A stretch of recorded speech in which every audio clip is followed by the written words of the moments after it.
ಶಿಡ್ಲಘಟ್ಟದಲ್ಲಿ 10ನೇ ತಾಲೂಕು ಕನ್ನಡ ಸಾಹಿತ್ಯ ಸಮ್ಮೇಳನ. ಸರ್ವ ಸಮ್ಮೇಳನ ಅಧ್ಯಕ್ಷತೆ ವಹಿಸಿದ್ದ ರೂಪಸಿ ರಮೇಶ್.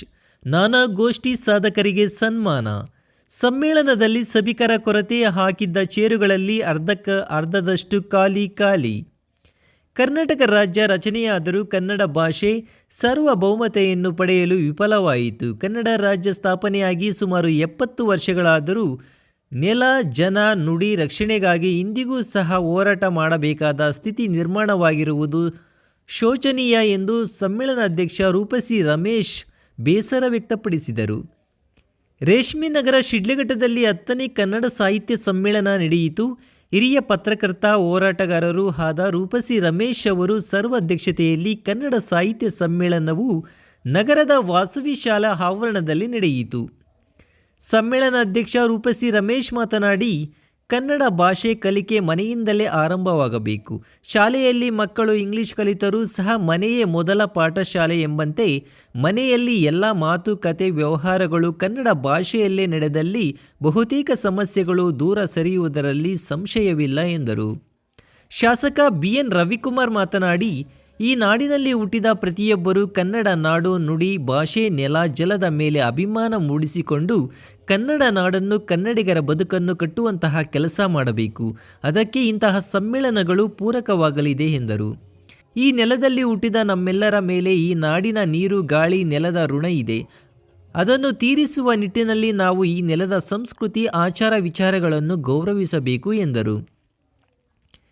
ಜಗತ್ತಿನಲ್ಲಿ ನಮ್ಮ ದೇಶ, ದೇಶದಲ್ಲಿ ನಮ್ಮ ರಾಜ್ಯ ಸುಭಿಕ್ಷವಾಗಿದೆ. ಈ ನಾಡಿನಲ್ಲಿ ಹುಟ್ಟಿದ ಅನೇಕ ಮಹನೀಯರು ನಾಡನ್ನು ಕಟ್ಟಿ ಬೆಳೆಸಲು ಬದುಕನ್ನು ಅರ್ಪಿಸಿದ್ದಾರೆ. ಡಾಕ್ಟರ್ ರಾಜ್ಕುಮಾರ್ ಹೇಳಿದಂತೆ, ಹುಟ್ಟಿದರೆ ಈ ನಾಡಿನಲ್ಲಿ ಹುಟ್ಟಬೇಕೆನ್ನುವ ಮಾತು ಅಕ್ಷರಶಃ ಸತ್ಯ. ಇಲ್ಲಿ ಹುಟ್ಟಿದ ನಾವು ಪುಣ್ಯವಂತರು, ಭಾಗ್ಯವಂತರು. ನಮ್ಮ ಮುಂದಿನ ಪೀಳಿಗೆಗೆ ಉತ್ತಮ ಬದುಕನ್ನು ನಾವು ಕೊಡುಗೆಯಾಗಿ ನೀಡಬೇಕು ಎಂದು ಮನವಿ ಮಾಡಿದರು. ಮುಖ್ಯ ಭಾಷಣಕಾರ ಗುಡುಬಂಡೆ ಸರ್ಕಾರಿ ಪ್ರಥಮ ದರ್ಜೆ ಕಾಲೇಜಿನ ಪ್ರಾಧ್ಯಾಪಕ ಡಾಕ್ಟರ್ ನಯಾಜ್ ಅಹಮದ್ ಮಾತನಾಡಿದರು. ಭುವನೇಶ್ವರಿ ಸರ್ ಎಂ ವಿಶ್ವೇಶ್ವರಯ್ಯ ಹಾಗೂ ನಾಲ್ಮಡಿ ಕೃಷ್ಣರಾಜ ಒಡೆಯರ್ ಅವರು ಭಾವಚಿತ್ರಗಳನ್ನು ಅನಾವರಣಗೊಳಿಸಲಾಯಿತು. ಮುಖ್ಯ ಭಾಷಣಕಾರರಾಗಿ ಗುಡುಬಂಡೆ ಸರ್ಕಾರಿ ಪ್ರಥಮ ದರ್ಜೆ ಕಾಲೇಜಿನ ಪ್ರಾಧ್ಯಾಪಕ ಡಾಕ್ಟರ್ ನಯಾಜ್ ಅಹಮದ್ ಮಾತನಾಡಿದರು. ಭುವನೇಶ್ವರಿ ಸರ್ ಎಂ ವಿಶ್ವೇಶ್ವರಯ್ಯ ಹಾಗೂ ನಾಲ್ಮಡಿ ಕೃಷ್ಣರಾಜ ಒಡೆಯರ್ ಅವರ ಭಾವಚಿತ್ರಗಳನ್ನು ಅನಾವರಣಗೊಳಿಸಲಾಯಿತು. ನಾನಾ ಕ್ಷೇತ್ರಗಳ ಸಾಧಕರಿಗೆ ಸನ್ಮಾನ ಮಾಡಲಾಯಿತು. ನಿವೃತ್ತ ಶಿಕ್ಷಕ ಶ್ಯಾಮಸುಂದರ್ ಅವರ ಕ್ಷಾಮ ಲಹರಿ ಕವನ ಸಂಕಲನವನ್ನು ಬಿಡುಗಡೆ ಮಾಡಲಾಯಿತು. ನಿಕಟಪೂರ್ವ ಸಮ್ಮೇಳನಾಧ್ಯಕ್ಷ ಸಂತ್ಯನಾರಾಯಣಸ್ವಾಮಿ ಅವರು ಸಮ್ಮೇಳನಾಧ್ಯಕ್ಷ ರೂಪಸಿ ರಮೇಶ್ ಅವರಿಗೆ ಪರಿಷತ್ ಧ್ವಜ ಹಸ್ತಾಂತರಿಸಿದರು. ಇದಕ್ಕೂ ಮುನ್ನ ಸಮ್ಮೇಳನಾಧ್ಯಕ್ಷ ಹಾಗೂ ತಾಯಿ ಭುವನೇಶ್ವರಿಯ ಮೆರವಣಿಗೆಯನ್ನು ಶಿಡ್ಲಘಟ್ಟದ ಪ್ರಮುಖ ಬೀದಿಗಳಲ್ಲಿ ನಡೆಸಲಾಯಿತು. ಸಮ್ಮೇಳನದಲ್ಲಿ ಸಭಿಕರ ಕೊರತೆ ಎದ್ದು ಕಾಣುತ್ತಿತ್ತು. ಹಾಕಿದ್ದ ಚೇರುಗಳಲ್ಲಿ ಅರ್ಧದಷ್ಟು ಖಾಲಿ ಇದ್ದವು. ಶಾಸಕರು ಉದ್ಘಾಟನೆ ಭಾಷಣ ಮಾಡಿ ತುರ್ತು ಕಾರ್ಯಕ್ರಮದಿಂದ ಹೊರಡುತ್ತಿದ್ದಂತೆ ಸಭಿಕರ ಸಂಖ್ಯೆ ಇನ್ನಷ್ಟು ಕಡಿಮೆ ಆಯಿತು. ಕನ್ನಡ ಸಾಹಿತ್ಯ ಪರಿಷತ್ನ ಪದಾಧಿಕಾರಿಗಳು, ಒಂದಷ್ಟು ಸಂಘ ಸಂಸ್ಥೆಯ ಪದಾಧಿಕಾರಿಗಳು, ವಾಸವಿ ಶಾಲಾ ಸಿಬ್ಬಂದಿ ಹೊರತುಪಡಿಸಿ ಮಿಕ್ಕವರ ಹಾಜರಿಯ ಕೊರತೆ ಎದ್ದು ಕಾಣುತ್ತಿತ್ತು. ಇನ್ನು ಈ ಸಂದರ್ಭದಲ್ಲಿ tahsildar BN Swami, EO Hemavati, BO Narendra Kumar, circle inspector Srinivas, ಸರ್ಕಾರಿ ನೌಕರರ ಸಂಘದ ಅಧ್ಯಕ್ಷ ಸುಬ್ಬಾರೆಡ್ಡಿ, ಬಿಜೆಪಿ ಮುಖಂಡ ಸಿಕಲ್ ಆನಂದಗೌಡ, ತಾಲೂಕು ಪಂಚಾಯಿತಿ ಮಾಜಿ ಅಧ್ಯಕ್ಷ ಅಪ್ಪೇಗೌಡನಹಳ್ಳಿ ಲಕ್ಷ್ಮೀನಾರಾಯಣ ರೆಡ್ಡಿ, ನಿಕಟಪೂರ್ವ ಸಮ್ಮೇಳನಾಧ್ಯಕ್ಷ ಸಂತ್ಯನಾರಾಯಣಸ್ವಾಮಿ, ಕಸಾಪ ಜಿಲ್ಲಾಧ್ಯಕ್ಷ ಕೋಡಿ ರಂಗಪ್ಪ, ತಾಲೂಕು ಅಧ್ಯಕ್ಷ ಪಟೇಲ್ ನಾರಾಯಣಸ್ವಾಮಿ ಸೇರಿದಂತೆ ಇನ್ನಿತರರು ಹಾಜರಿದ್ದರು.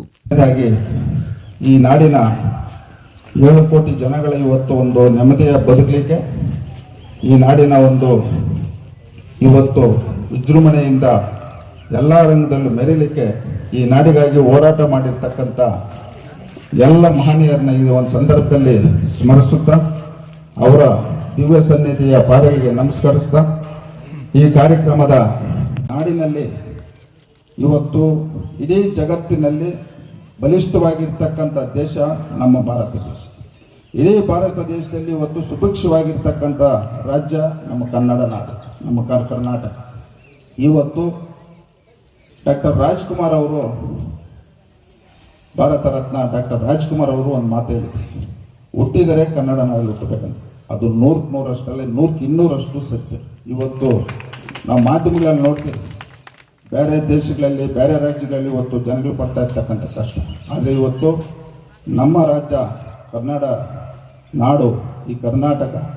ಇವತ್ತು ಈ 7 ಕೋಟಿ ಜನ ಇರ್ತಕ್ಕಂಥ ಈ ನಾಡು, ಇವತ್ತು ಈ ನಾಡಿನಲ್ಲಿರ್ತಕ್ಕಂಥ ಪ್ರತಿಯೊಬ್ಬರ ಒಂದು ಜವಾಬ್ದಾರಿ ಏನು, ನಾವು ನಮ್ಮ ತಂದೆ ತಾಯಿ ಕೊಟ್ಟಂಥ ಗೌರವ, ನಮ್ಮ ತಂದೆ ತಾಯಿ ಮೇಲೆ ಇಟ್ಟಂಥ ಪ್ರೀತಿಯನ್ನು ನಮ್ಮ ನಾಡಿನಲ್ಲಿ, ನಮ್ಮ ಭಾಷೆಗೆ, ವಿಶೇಷವಾಗಿ ಈ ನಾಡಿನಲ್ಲಿರ್ತಕ್ಕಂಥ ನೆಲ ಜಲ ಎಲ್ಲದರ ಬಗ್ಗೆ ಪ್ರತಿಯೊಬ್ಬರು ಮುಂದಿನ ದಿನಗಳಲ್ಲಿ ಅರಿವು ಮೂಡಿಸ್ತಕ್ಕಂಥ ಕೆಲಸ ಮಾಡಬೇಕಂತ ವೇದಿಕೆ ಮುಖಾಂತರ ಎಲ್ರಿಗೂ ಹೇಳ್ತಾ, ಇವರಿಗೂ ಒಂದು ಸರ್ಕಾರಗಳು ಬಹಳಷ್ಟು ಕನ್ನಡ ಪರ ನಿರ್ಣಯಗಳನ್ನು ಜಾರಿಗೆ ತಂದಿದ್ದರೂ ಸಹ ಅತ್ಯಂತ ಪ್ರಮುಖವಾದ ಶಿಕ್ಷಣ ವ್ಯವಸ್ಥೆ, ಕನ್ನಡಿಗರಿಗೆ ಉದ್ಯೋಗದಲ್ಲಿ ಮೀಸಲಾತಿ, ಕನ್ನಡ ಪರ ಹೋರಾಟಗಾರರ ಮೇಲೆ ಮೊಕದ್ದಮೆಗಳ ವಜಾ ಹಾಗೂ ಕನ್ನಡ ಪರ ಹೋರಾಟ ನಡೆಸಿ ಹೋರಾಟಗಾರರಿಗೆ ವಿಶ್ರಾಂತಿಯನ್ನು ನೀಡುವುದು ಮುಂತಾದ ಅನೇಕ ಬೇಡಿಕೆಗಳಲ್ಲಿ ಇದೀಗ ಒಂದಾದ ಕನ್ನಡ ಹೋರಾಟಗಾರರ ಎಲ್ಲ ಮೊಕದ್ದಮೆಗಳನ್ನು ಹಿಂತೆಗೆದುಕೊಂಡಿರುವ ರಾಜ್ಯದ ಮುಖ್ಯಮಂತ್ರಿ ಶ್ರೀ ಸಿದ್ದರಾಮಯ್ಯ ಅವರ ನೇತೃತ್ವದ ಸರ್ಕಾರ ಈ ಮೊಕದ್ದಮೆಗಳನ್ನು ಹಿಂತೆಗೆದುಕೊಳ್ಳುವ ಆದೇಶವನ್ನು ಹೊರಡಿಸಿದ್ದು ಸರ್ಕಾರ ಮುಖ್ಯಮಂತ್ರಿ ಶ್ರೀ ಸಿದ್ದರಾಮಯ್ಯನವರಿಗೆ ಅನಂತ ಕೋಟಿ ಧನ್ಯವಾದಗಳು. ದೇಶದಲ್ಲಿ ಭಾಷಾವಾರು ಪ್ರಾಂತ್ಯ ರಚನೆಯಾಗಿ ಸುಮಾರು 70 ವರ್ಷ ಕಾಲಿಕ ಈ ಸಂಭ್ರಮದಲ್ಲಿ ಏಕೀಕರಣಕ್ಕೆ ಹೋರಾಡಿದ ಕನ್ನಡ ಪರ ಸಂಘಟನೆಗಳು, ಕನ್ನಡವನ್ನೇ ಉಸಿರಾಗಿಸುವ ಸಾಹಿತಿಗಳು, ನಾಡ ನುಡಿಗಾಗಿ ಹೋರಾಡಿದ ಮಹನೀಯರ ಸೇವೆ ಅವಿಸ್ಮರಣೀಯ. ಕನ್ನಡ ಭಾಷಾ ಸಾರ್ವಭೌಮ ನಡೆಯಲು ಫಲವಾಯಿತು. ಕನ್ನಡ ರಾಜ್ಯ ಸ್ಥಾಪನೆಯಾಗಿ ಸುಮಾರು 70 ವರ್ಷವಾದರೂ ಸಹ ನೆಲ ಜಲ ನುಡಿ ರಕ್ಷಣೆಗಾಗಿ ಇಂದೂ ಸಹ ಹೋರಾಟ ಮಾಡಬೇಕಾದ ಸ್ಥಿತಿ ನಿರ್ಮಾಣ ಮಾಡಿರುವುದು ಅತ್ಯಂತ ಶೋಚನೀಯ. ಕನ್ನಡ ಭಾಷಾ ಕಲಿಕೆ ಮನೆಯಿಂದಲೇ ಆರಂಭವಾಗಬೇಕು. ಶಾಲೆಯಲ್ಲಿ ಮಕ್ಕಳು ಇಂಗ್ಲಿಷ್ ಕಲಿತರೂ ಸಹ ಮನೆಯ ಮೊದಲ ಪಾಠಶಾಲೆ ಎಂಬಂತೆ ಮನೆಯಲ್ಲಿ ಎಲ್ಲ ವ್ಯವಹಾರಗಳು ಕನ್ನಡ ಭಾಷೆಯಲ್ಲಿ ನಡೆದಲ್ಲಿ ಬಹುತೇಕ ಈ ಒಂದು ಭಾಷಾ ಸಮಸ್ಯೆ ದೂರವಾದ ಸಂಶಯವಿಲ್ಲ. ಗೋಕಾಕ್ ಬಂದಿ ಜಾರಿಗಾಗಿ ಕನ್ನಡಿಗರ ಹೋರಾಟ ಇತಿಹಾಸದ ಪುಟಗಳಲ್ಲಿ ದಾಖಲೆಯಾಗಿದೆ. ತಾಲೂಕಿನ ಕನ್ನಡ ಕ್ರಿಯಾ ಸಮಿತಿಯ ಆಶ್ರಯದಲ್ಲಿ ಕನ್ನಡಿಗರ ದೇಶ ನಾಡಿಯಾದ ಭಾಷೆ, ಉದ್ಯೋಗ, ಮೈಸೂರಿನ ವ್ಯವಹಾರಗಳಿಗಾಗಿ ಸತತವಾಗಿ ಧರಣಿ, ಮುಷ್ಕರ, ಉಪವಾಸ ಸತ್ಯಾಗ್ರಹವನ್ನು ಹಮ್ಮಿಕೊಳ್ಳಲಾಗಿತ್ತು. ಕಾರಣ ಕನ್ನಡದ ಕಣ್ಮಣಿ ಜಾರಿಗಾಗಿ ಆಗ್ರಹಿಸಿ ನಡೆದ ಚಳವಳಿಯ ಅಂಗವಾಗಿ ಇಲ್ಲಿಗೆ ಆಗಮಿಸಿದಾಗ ಸಾವಿರಾರು ಮಂದಿ ಕನ್ನಡಿಗರು ತಮ್ಮ ಶಕ್ತಿಯನ್ನು ತೋರಿಸಲು ಸಹಾಯವಾಯಿತು. ಜಯ ಸುಂದರ ನದಿವನಗಳ ನಾಡೆ, ಜಯ ಹೇ ರಸ ಋಷಿಗಳ ಬೀಡೆ. ಮನುಜ ವಿದ್ಯಾರಣ್ಯ ಗಿಲ ಹಿಡಿದ ಹೊಲದಳು ಹಾಡುತ್ತ ಉಳುವ ಯೋಗಿಯ ನೋಡಲ್ಲಿ. ಮುತ್ತಿಗೆ ಹಾಕಲಿ ಸೈನಿಕರೆಲ್ಲ ಬಿತ್ತುಡುವುದನವ ಬಿಡುವ